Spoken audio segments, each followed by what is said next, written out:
এখন যেদিকে তাকাই শুধু সরিষা ফুল আর সরিষা ফুল আর সরিষা ফুল, মানে চারদিকে হলুদ হলুদ হলুদ হলুদ, মানে চারদিকে এই হলুদ ছাড়া প্রকৃতির আর কোনো রূপ আমার চোখে পড়ে না। মানে প্রাকৃতির যে এত সুন্দর একটা অপূর্ব দৃশ্য, অতুলনীয় এক রোমান্টিক এক পরিবেশ, মানে এটা গ্রাম বাংলার যে একটা অনুভূতি, প্রকৃতিকে যে ভালোবাসা যে ছোঁয়া, এটা যদি গ্রাম বাংলা যদি কেউ না আসে, এটা কারো দ্বারা এটা বোঝা সম্ভব না। সত্যি বলতে কি, এত সুন্দর একটা দৃশ্য দেখা যাচ্ছে, মানে এই জন্যই অন্তত এই শীতের এই সময় যখন এই সরিষা ক্ষেতে যখন সরিষা রোপণ করা হয়, তখন এগুলো যখন বীজ যখন বের হয়, যে এখন যে হলুদ হয়েছে হলুদ, এই সময়টা আমি যেখানেই থাকি না কেন, অন্তত আমি গ্রামে আসার চেষ্টা করি। কেননা গ্রামের এত সুন্দর একটা মনোমুগ্ধকর আমার রোমান্টিক দৃশ্য, এটাকে আমি হাতছাড়া করতে পারি না।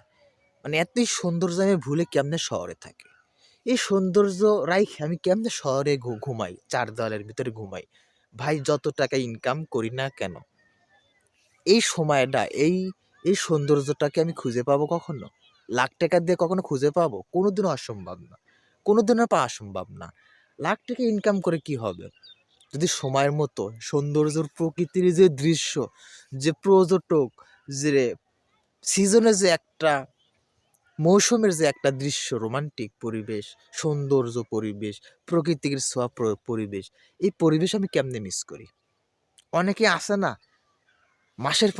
মাসের পর মাস চাকরি করে, গ্রাম বাংলা ভুলে যায়। মানে তার আব্বা আম্মা যদি মারা যায়, তাদের জানাজাও আসতে পারে না। মানে চাকরি, তাদের ব্যবসা, তাদের কাজ, তাদের কর্ম এতটাই প্রাধান্য দিয়ে থাকে। ঠিক আছে? মানে যদি ফ্যামিলি থেকে কেউ মারাও যায়, তারা আসতে পারে না। কেন আসতে পারে না?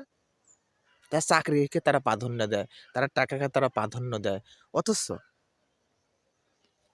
অথচ আল্লাহ তাআলা বলছে, তোমরা ঘোরো, তোমরা সফর করো, তোমরা আমার আমার যে নিয়ামত, যে প্রকৃতির যে ছোঁয়া, এগুলো ঘুরে ঘুরে দেখো, এগুলো ঘুরে ঘুরে দেখলেও সওয়াব। কিন্তু আনপাবলিক, জনতা, কিছু কিছু মানুষ এগুলো ভুলে যায়। এই এত সুন্দর রোমান্টিক দৃশ্য যদি গ্রামে যদি না আসে, তাহলে গ্রামের সাথে আমার বেইমানি হয়, আমার গাদ্দারি হয়।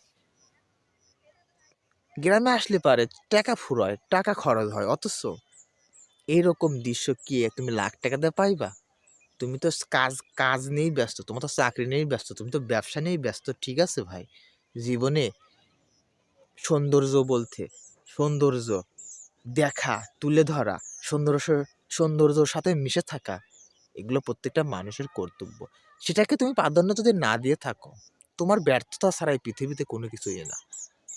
ঠিক আছে? অন্তত মৌসুমের সিজনের যে সৌন্দর্য, যে যে একটা সিজন আসে, সেগুলো দুই চোখ দিয়ে দেখলেও শান্তি, মরে গেলেও শান্তি। টাকা কিন্তু সঙ্গে যাবে না।